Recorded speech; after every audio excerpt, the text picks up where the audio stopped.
À la sortie du port de Giglio, il est là, immuable, de jour comme de nuit, pour rappeler ce soir du 13 janvier, quand le drame s'est invité sous la forme d'un géant illuminé comme celui-ci. Les premières images du Concordia, un immeuble qui penche sur l'eau, des chaloupes oranges jetées à la mer, des milliers de naufragés, frigorifiés, réfugiés sur le port dans l'église de la petite île. Parmi eux, une famille, les Zara, le père, la mère et leurs deux fillettes. Il est 21h08 quand Massimiliano allume son caméscope ce soir-là. Avec sa femme et ses deux filles, Alice et Clara, ils partent dîner au restaurant Milano sur le pont 3. En arrivant, ils ne le savent pas, mais le navire fonce sur un récif. On est à 3 minutes de l'impact là. Je venais d'éteindre la caméra, on s'était à peine attablé et il y a eu l'impact avec le rocher. À partir de ce moment, Massimiliano n'éteindra jamais sa caméra. Il veut dédramatiser la situation et rassurer ses filles. C'était très penché, j'avais vraiment peur. Immédiatement, pour ne pas se perdre, des familles se tiennent déjà par la main. Le personnel semble dépassé. Puis le premier blackout.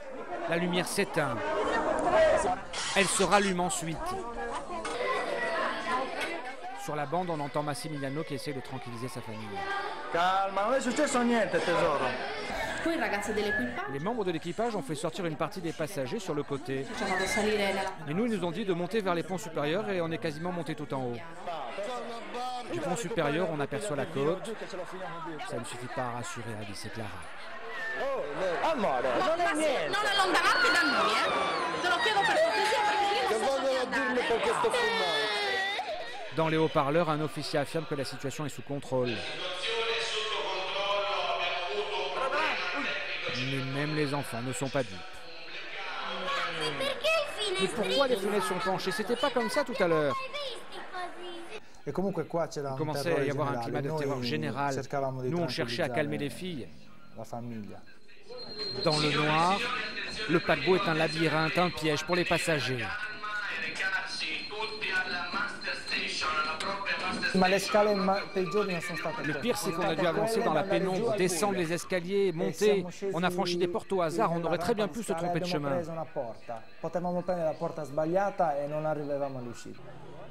Au même moment, tout en bas du bateau, Russell Rebello, un serveur, est au lit dans sa cabine. Mon frère était malade, il était alité depuis 3 jours. Russell Rebello, originaire de Bombay, est l'un des 2 seuls portés disparus du naufrage. Il est comptabilisé parmi les 32 victimes, mais son corps n'a jamais été retrouvé. Pour comprendre, son frère est resté 4 mois sur l'île de Giglio pour reconstituer cette soirée. Des milliers de questions posées à tous les témoins, aux passagers, aux familles des victimes, aux membres d'équipage et aux autorités aussi. Appena preso lo scoglio qui è il momento dell'impatto. Quando ho sentito questa botta e lui Quand il a senti aperto la l'impact, sua porta della sua cabina e era già acqua fino al ginocchio. il est sorti de sa cabine. Il y avait déjà de l'eau jusqu'aux genoux. Alors il est monté pour aider à l'évacuation, à la mise à l'eau des chaloupes. Il n'avait même pas pris son gilet de sauvetage.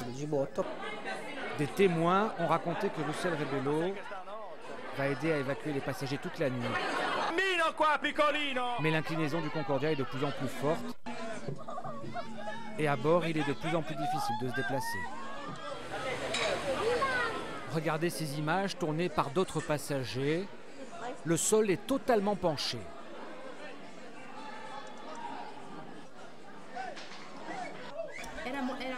Le bateau était très incliné.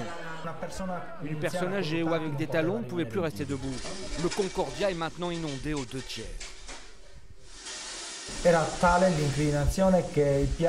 Ça penchait tellement que les assiettes, les plats, les chariots, tout tombaient. Le bateau s'effondre sur le flanc.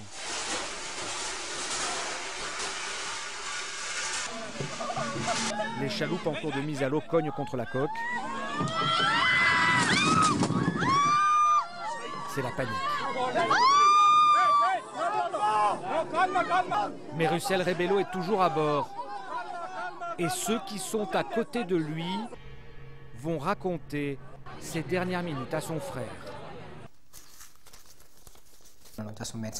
Le pont était inondé, le bateau était très enfoncé dans l'eau. Un Philippin s'est jeté à l'eau et un autre monsieur à côté de lui a sauté aussi.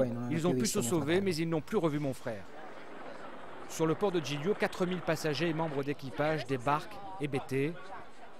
Au milieu de la nuit, les Aras sont recueillis par une famille avec d'autres passagers.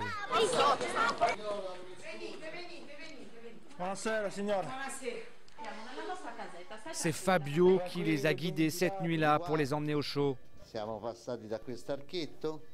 La solidarité de cette petite communauté de pêcheurs après le cauchemar du naufrage.